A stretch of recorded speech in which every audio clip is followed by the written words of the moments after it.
Good morning plus two class. बेटे आज हम हमारा चैप्टर जो भक्ति सूफी परंपराएं, इस चैप्टर को कंटिन्यू कर रहे हैं। इसमें हमने पढ़ा था स्त्री भक्त के बारे में। इसके बाद हम पढ़ेंगे राज्य के साथ संबंध। राज्य के साथ उन लोगों के क्या क्या संबंध थे। राज्य का मतलब यहाँ पे राज्य सरकार से है कि सरकार से क्या क्या संबंध थे।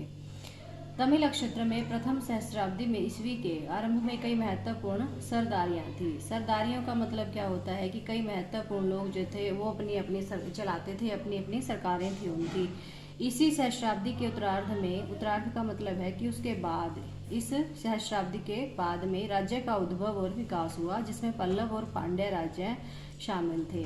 कौन कौन से थे इसमें? पल्लव और पांड्य। हालांकि बौद्ध और जैन धर्म इस क्षेत्र में कई शताब्दियों से मौजूद थे। जैसा कि हमने पिछले चैप्टर्स में पढ़ा था कि बौद्ध और जैन धर्म जो थे वो बहुत पहले ही अस्तित्व में आ गए थे, तो वो पहले से ही मौजूद थे और उन्हें व्यापारी व शिल्पी वर्ग का परश्रय हासिल था। जो बौद्ध और जैन धर्म थे उन्हें व्यापारी व शिल्पी वर्ग से बहुत श्रेय मिलता था। इन धर्मों को राजकीय संरक्षण और अनुदान यदा कदा ही हासिल होता था। यानी कि राजकीय संरक्षण का मतलब क्या है कि गवर्नमेंट से जो प्रोटेक्शन उनको मिलती थी और जो ग्रांट वगैरह दी जाती थी किसी काम के लिए, कोई मंदिर वगैरह, कोई मठ वगैरह बनाना है, तो उसके लिए उन्हें बहुत ही कम प्राप्त होता था। एक रोचक बात यह है कि तमिल भक्ति रचनाओं की एक मुख्य विषय वस्तु बौद्ध और जैन धर्म के प्रति उनका विरोध है। यानी कि ये धर्म तो पहले से ही मौजूद थे, बौद्ध और जैन धर्म। तो तमिल भक्ति रचनाओं की एक मुख्य विषय वस्तु यानी कि जो दूसरे धर्म अस्तित्व में आए वो इनका विरोध करते थे। विरोध का स्वर नयनार संतों की रचनाओं में विशेष रूप से उभर कर आता है। इतिहासकारों ने इस विरोध की व्याख्या करते हुए यह सुझाव दिया है कि परस्पर विरोधी धार्मिक समुदायों में राजकीय अनुदान को लेकर प्रतिस्पर्धा थी। राजकीय अनुदान का मतलब क्या है कि अलग अलग जो गवर्नमेंट के द्वारा ग्रांट प्रदान की जाती थी, उस ग्रांट को लेकर उनमें होड़ रहती थी कि हमें ज़्यादा मिले और हमें ज़्यादा मिले। यह स्पष्ट है कि शक्तिशाली चोल सम्राटों ने ब्राह्मणीय और भक्ति परंपरा को समर्थन दिया। जो शक्तिशाली चोल सम्राट थे उन्होंने ब्राह्मणीय तथा भक्ति परंपरा को समर्थन दिया तथा विष्णु और शिव के मंदिरों के निर्माण के लिए भूमि अनुदान दिए। यानी उन्होंने क्या किया? भगवान विष्णु और भगवान शिव के मंदिरों के निर्माण के लिए उन्होंने अनुदान दिया। आगे है बेटा चिदम्बरम, तंजावुर और गंगेकोड चोलपुरम के विशाल शिव मंदिर चोल सम्राटों की मदद से ही निर्मित हुए, क्योंकि उन्होंने, जैसे कि हमने अभी पढ़ा कि जो चोल सम्राट थे वो मंदिरों के निर्माण के लिए अनुदान देते थे। इसी काल में कांसे में ढाले गए शिव की प्रतिमाओं का भी निर्माण हुआ। यानी कि कांसे से बनी हुई शिव, भगवान शिव की प्रतिमाएं।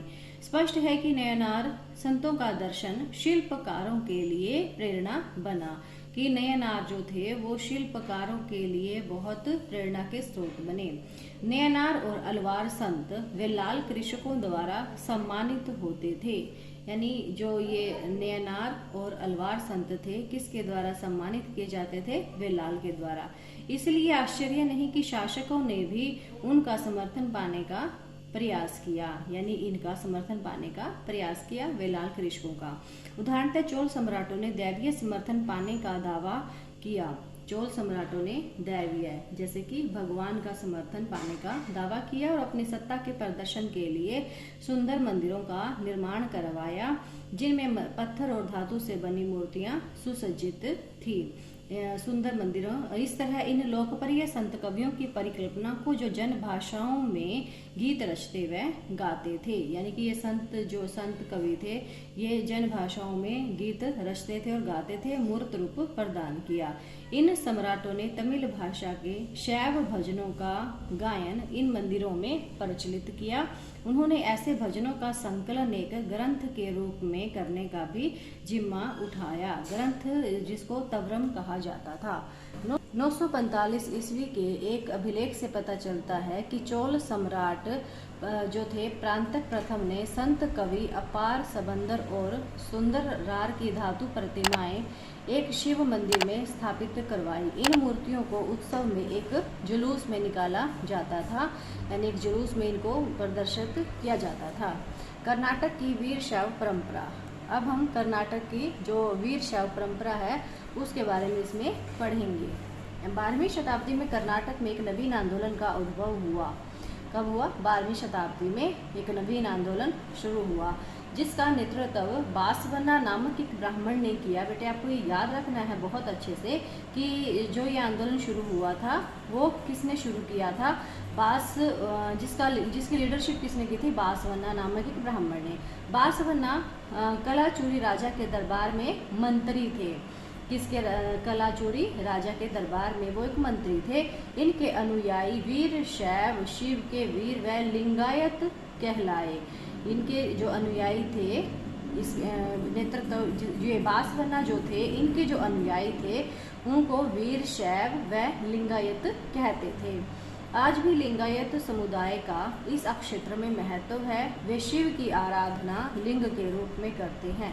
इस समुदाय के पुरुष वाम स्कंध पर चांदी के एक पिटारे में एक लघु लिंग को धारण करते हैं, जिन्हें श्रद्धा की दृष्टि से देखा जाता है।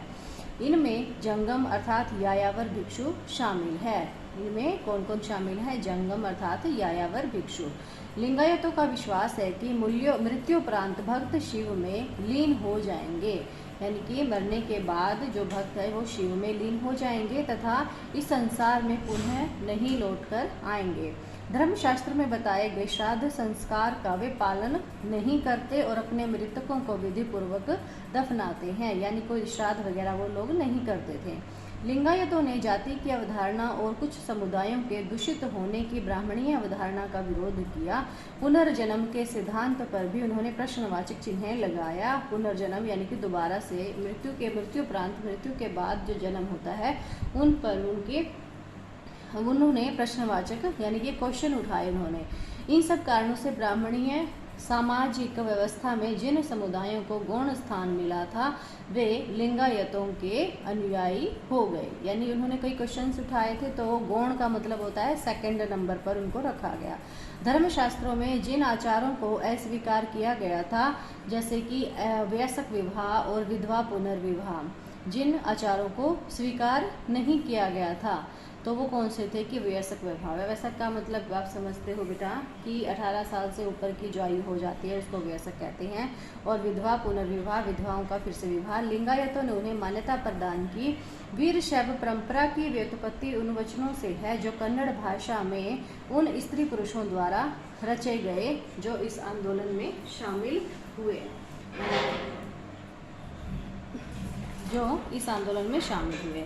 आगे है बेटा, ये तो हमने कर्नाटक के बारे में पढ़ा। उत्तरी भारत में धार्मिक उफान, यानी कि उत्तरी भारत में किस तरह से धार्मिक परंपराओं का उद्भव हुआ। इसी काल में उत्तरी भारत में विष्णु और शिव जैसी देवताओं की उपासना मंदिरों में की जाती थी। जैसे कि हम उत्तरी भारत में रहते हैं तो हमारे यहाँ आप देखते हैं कि विष्णु और शिव जैसे देवताओं की मंदिर में पूजा की जाती है, जिन्हें शासकों की सहायता से निर्मित किया जाता था। किंतु इतिहासकारों को अलवार और नैनार संतों की रचनाओं जैसा कोई ग्रंथ 14वीं शताब्दी तक उत्तरी भारत से प्राप्त नहीं हुआ। अलवार और नैनार जैसी जो परंपराएं थी हमारे उत्तर भारत में नहीं थी। उत्तरी भारत में इस भिन्नता की क्या वजह?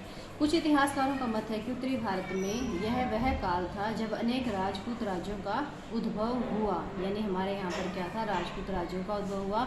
इन सभी राज्यों में ब्राह्मणों का महत्वपूर्ण स्थान था और वे ऐहिक तथा अनुष्ठानिक दोनों ही कार्य करते थे। उनकी इस प्रभु सत्ता को सीधे चुनौती देने का प्रयास शायद ही किसी ने किया। और वे ऐहिक तथा अनुष्ठानिक दोनों ही कार्य करते थे और उनको चुनौती देने वाला कोई नहीं था। इसी समय वे धार्मिक नेता जो रूढ़िवादी ब्राह्मणीय सांचे के बाहर थे, उनके प्रभाव में विस्तार हो रहा था।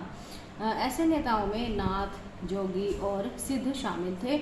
उनमें से बहुत से लोग शिल्पी समुदाय के थे, जिनमें जुलाहे शामिल थे।